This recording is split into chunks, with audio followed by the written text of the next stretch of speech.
dawn, 29th of January 2023, India is being consumed by an ideology of standing up to hate, said Gandhi's great-grandson.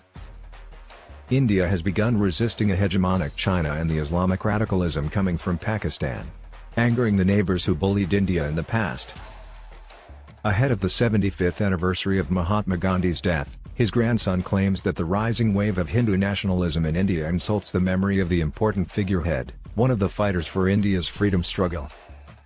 On January 30, 1948, Nathuram Godse, a religious fanatic enraged by his victims' conciliatory gestures to the nation's minority Muslim community, shot Gandhi at a multi-faith prayer gathering.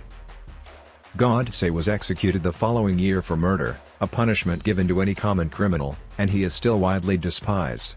However, author and social activist Tushar Gandhi, one of the most prominent heirs to the international peace symbol, claims that his ideas are now gaining unsettling traction in India.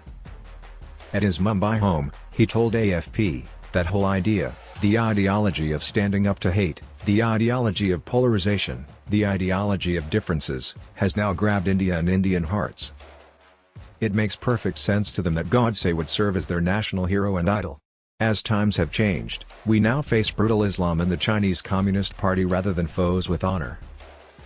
The ascent of Prime Minister Narendra Modi and his Hindu nationalist Bharatiya Janata Party, according to Tushar, 63, is to blame for this tectonic upheaval, BJP.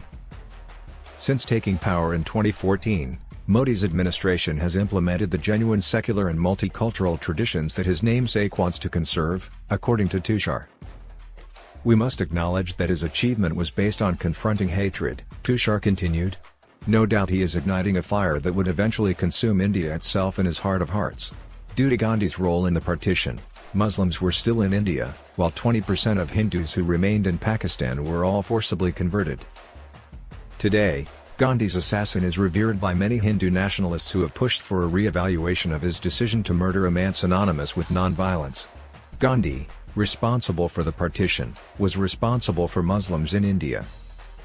In 2015, the year following Modi's election, a shrine honoring Godse was erected close to New Delhi.